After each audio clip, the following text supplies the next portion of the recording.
been going on in the world. Do you see governments trying to take away our freedom? Yeah, I mean, I see it every day. We had the elections recently and the Liberals won in Canada. And, it's just all this hypocrisy. They never give anybody more economic freedom. Governments always want to grow. Governments always want more funding, and their funding comes directly out of our pockets through taxes. So we see Trudeau saying, he's going to pull back spending on military, right? He's pulling troops out of foreign countries. Great, good job. At the same time, he's increasing taxes.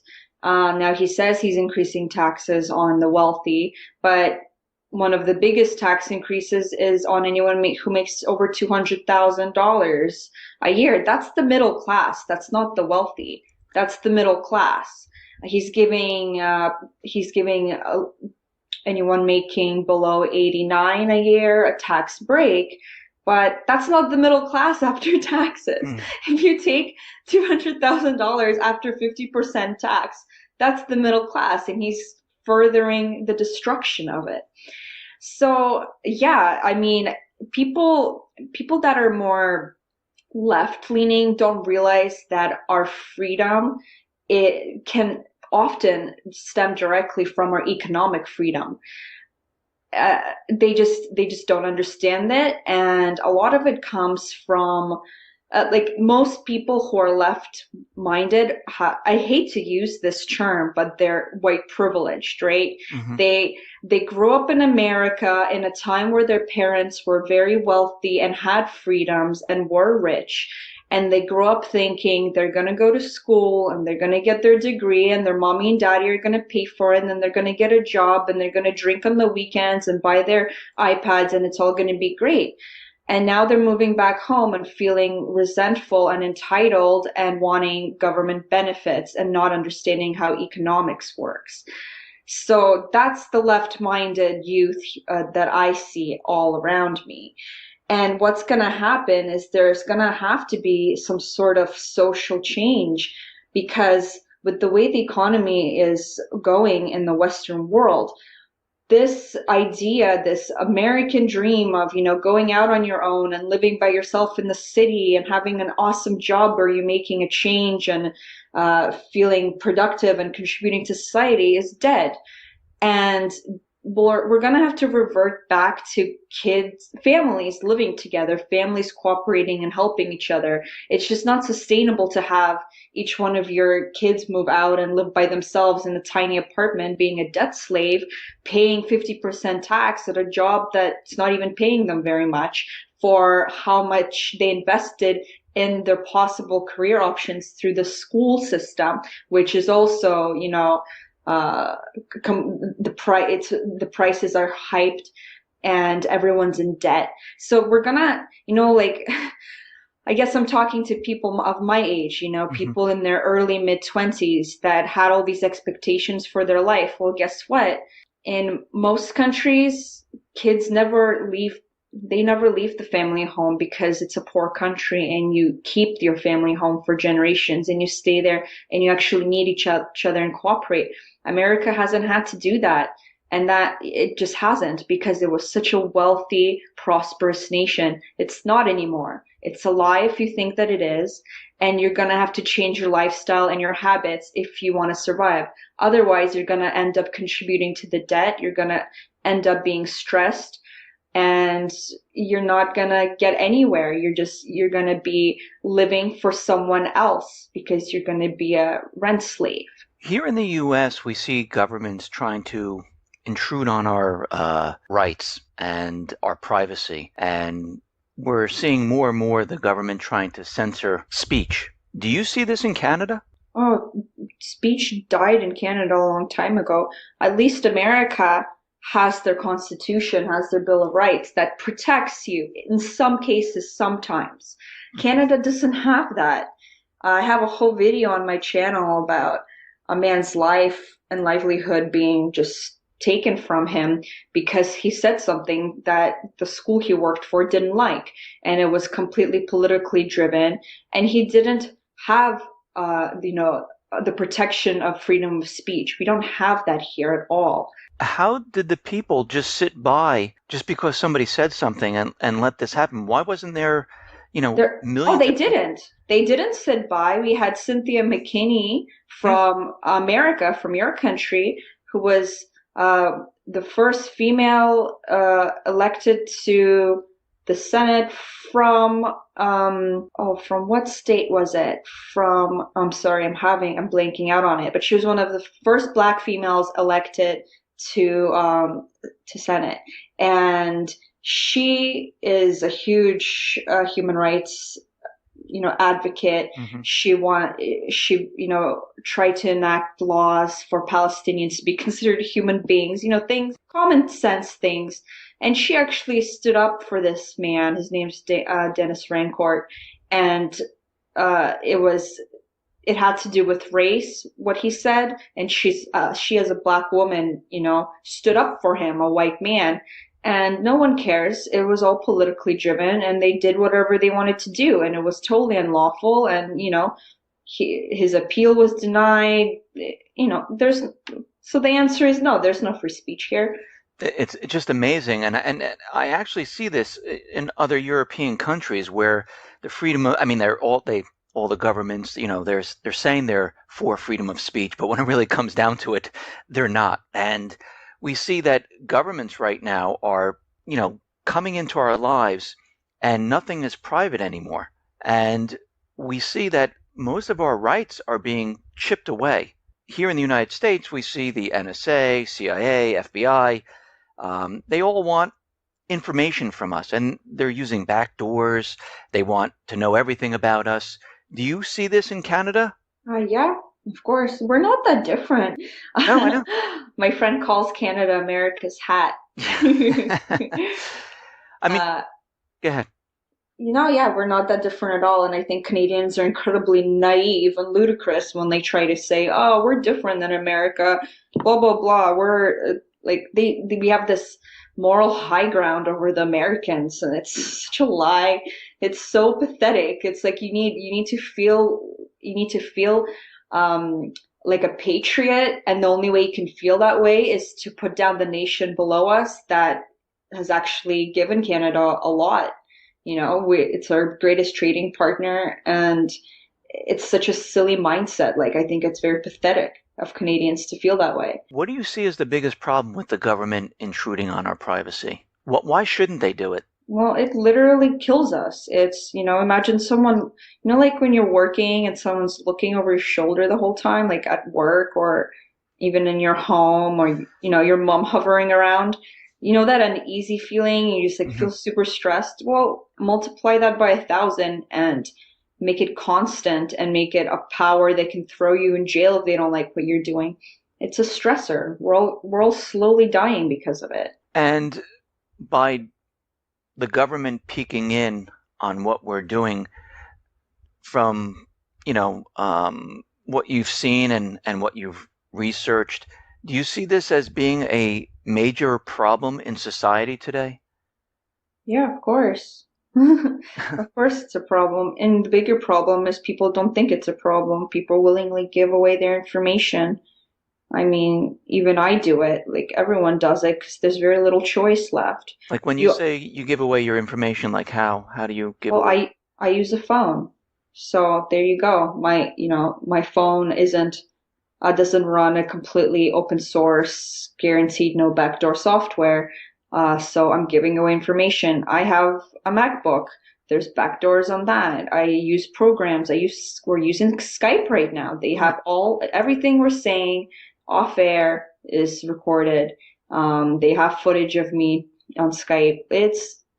You sacrifice so much because you need to stay connected, or so, like, the only options is live off the grid and don't have a phone, and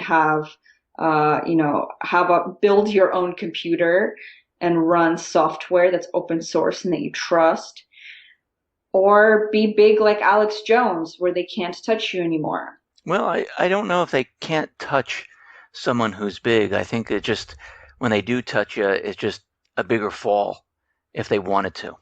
Yeah, you know, to touch someone that's that big would mean a big hassle for them. They'd have to Mm. think twice. I see on your site that you are into weapons, on people having guns. Myself, I do have weapons. I have a Springfield 9mm and a Mossberg 500 Persuader 12 gauge shotgun. Cool. And why do you believe that people should own weapons? Well, I believe people should be responsible for themselves, right? So if you want to be economically independent and responsible for yourself, use Bitcoin. If you want to be responsible for your own safety inside of your own home, have a gun. If you're somewhere where you can conceal and carry, do it. If you're not, then try and make it so that you can. It's incredibly important. And as a woman, in my home by myself at night, I do not feel safe without my firearm. I just don't. And I shouldn't, because anyone bigger than me could break in and do whatever they want if I can't protect myself. And people don't understand that. People, it's funny. It's like this weird, especially the liberal progressive mindset. It's so convoluted and there's so much contradiction. They watch all these news and these school shootings and all of this crime, right? Crime rates are down. School shootings are, if you look at it statistically, gun crime, like gun deaths by gun, are going down. Who cares if there's more school shootings? Gun crime is down overall. So they look at this and they augment it and they think we're in this epidemic of everyone shooting each other and they blame guns and they want safety, but they're unwilling to protect themselves. Like, how do you stop a school shooting? You train all the teachers with gun safety and you have locked up firearms in the principal's office. So when a kid goes crazy, you can shoot back. That's how you protect. And often these people are just mentally ill, and we need to target the industries and the doctors prescribing our children medication that makes them go into psychosis. None of these people who commit these crimes are reasonable human beings that just happen to have access to a gun. They're all mentally ill, and they will find a way to hurt people if they're mentally ill. So it's just so much hypocrisy. If you want to keep your children safe, get a gun license, get a gun, train yourself up, and keep it in your home and homeschool your child. That's how you keep your children safe. But it's difficult now because everyone's in debt. No one has any money. Both spouses have to work nonstop, and it's all part of the greater plan of disarming us. The UN right now is trying to push gun regulation across the world.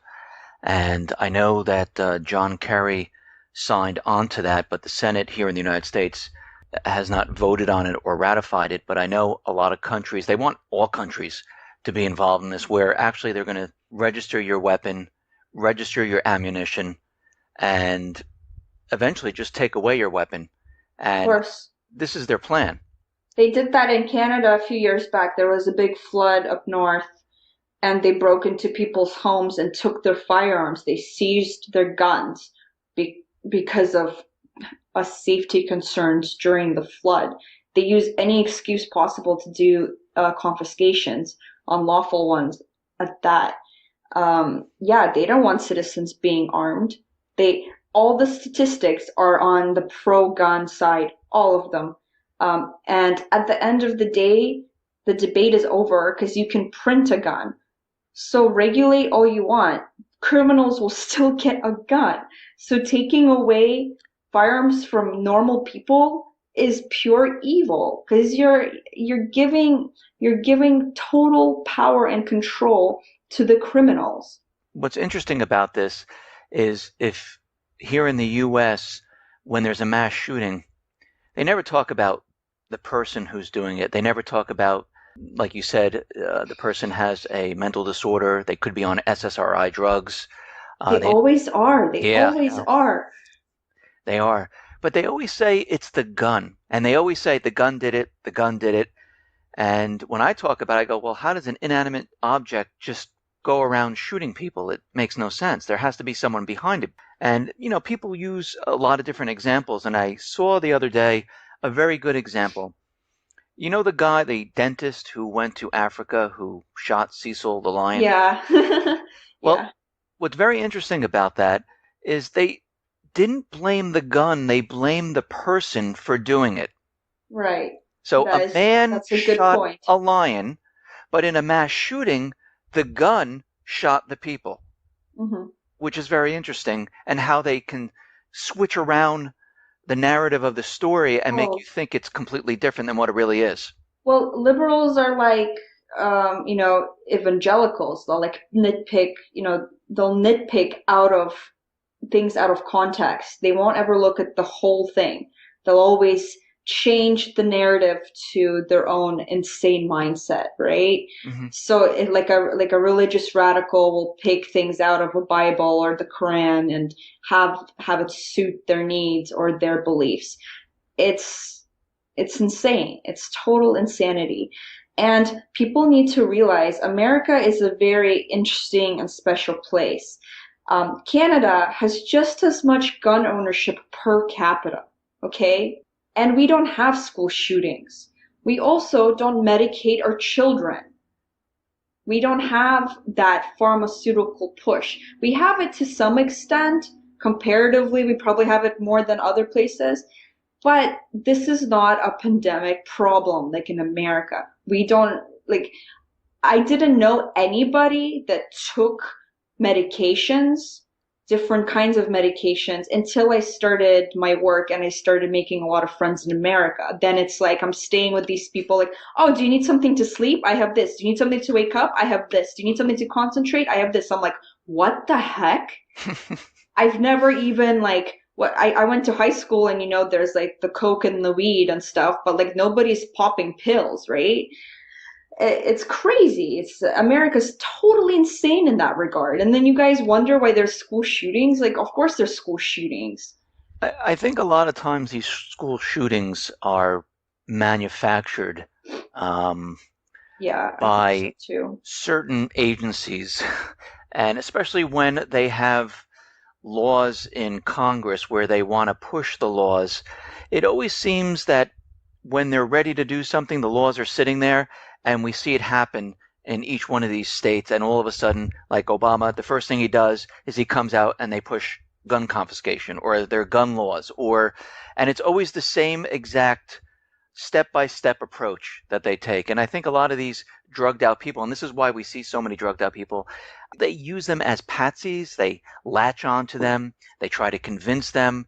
And a lot of times these people are very easily molded into what they want them to do.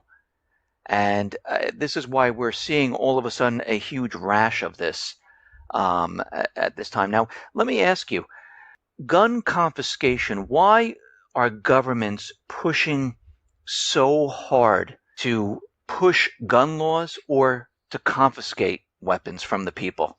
There's loads of different reasons. I think right now there's the voting power. They want the votes of the freaking crazy liberals that want an end to the school shootings.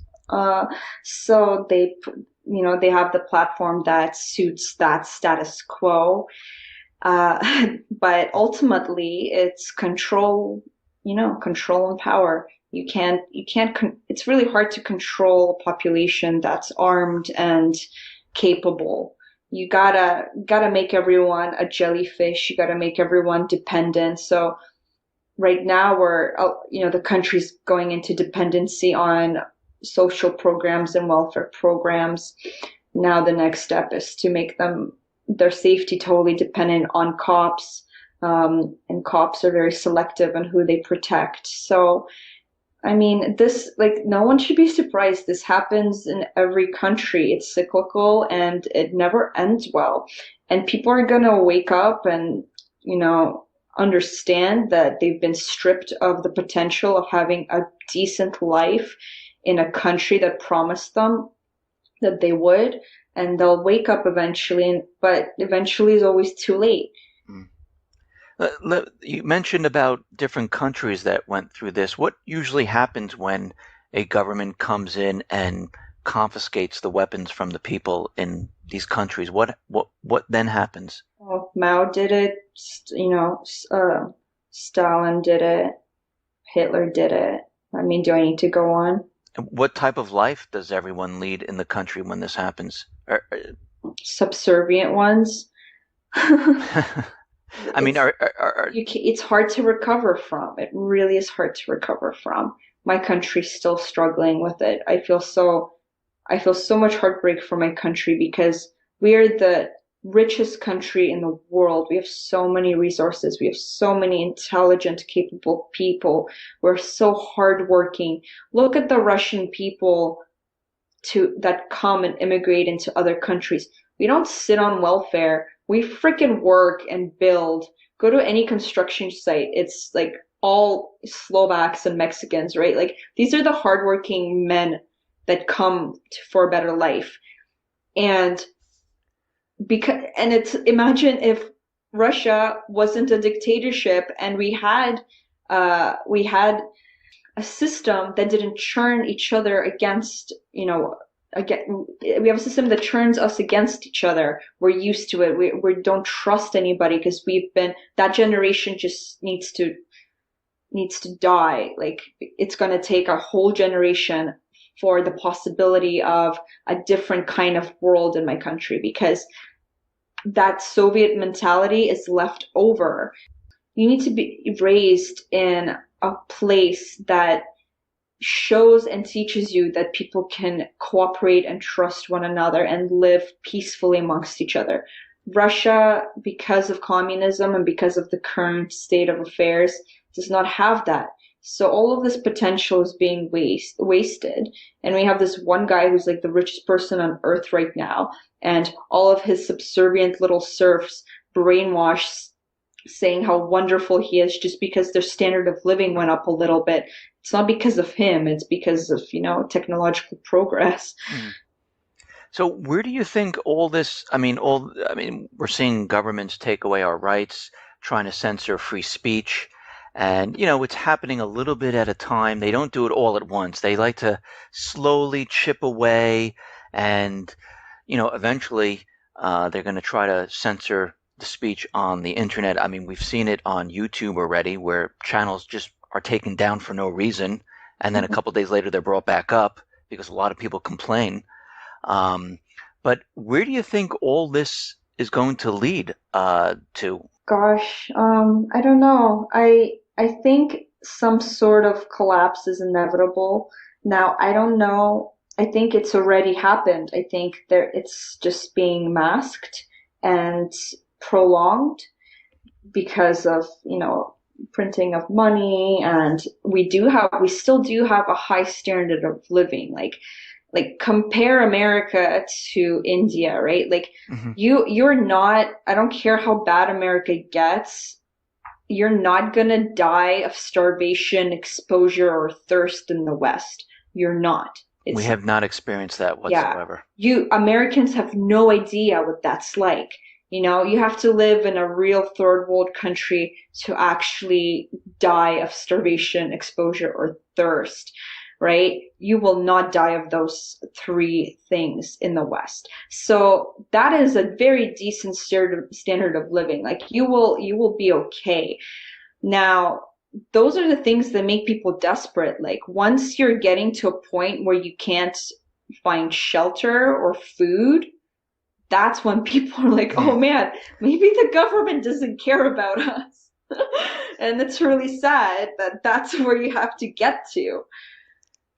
It's true. To the point where people actually stand up and say enough is enough, a lot has to happen. Yeah, everyone still has their phone. Like homeless people can afford a phone plan. Like it's not a big deal. Like you can still have your Facebook account and like feel like you're living in some form or another. Fine, okay. So like, what are you going to complain about? You get your sandwich from Subway and you like chicken on your Facebook and you have the freedom to walk around, whatever. Like no one cares. What is your main message that you're putting out to the world? My only purpose is to disenfranchise people of their assumed power structures. Stop worshiping the state, stop worshiping other people, stop worshiping systems, stop worshiping corporations and objects. Stop it. Mm. It never leads anywhere good. Start worshiping yourself in the most positive sense. Don't, I'm not saying, augment your ego. I'm not saying be entitled, but value yourself, value your body, value your health. Don't rely on other people to help you live or to tell you how to live or to, like if you go to a doctor's office and he tells you something, question it. don't don't take anyone's word for anything, including mine or yours. Right. When people start thinking, that's the only way we can go anywhere. People have stopped thinking. What does the average person do? Like they wake up, they have their coffee, they go to their job, they hang out with their friends at work, they go for a beer afterwards, and they go sit on Facebook. They're probably sitting on Facebook the whole time at work. And they go back home and just like kind of start all over again. A lot of people don't even have social lives anymore. They just like sit at home on their computers and uh feed their worldview by selective reading online. It's My friend Vinny Gutspa says that when we have virtual reality, it's going to be the opium of the poor, because poor people in mud huts in Africa will be able to go into their Google Glass and look at, do their VR experience, and they're going to be okay living where they are. In some ways, those people don't have an option. So in some ways, all right, they're going to at least experience the world in some way. But for people in the West, it's just going to take them out of reality and supplement happiness by falsified means. It would be nice if people had a sense of community again.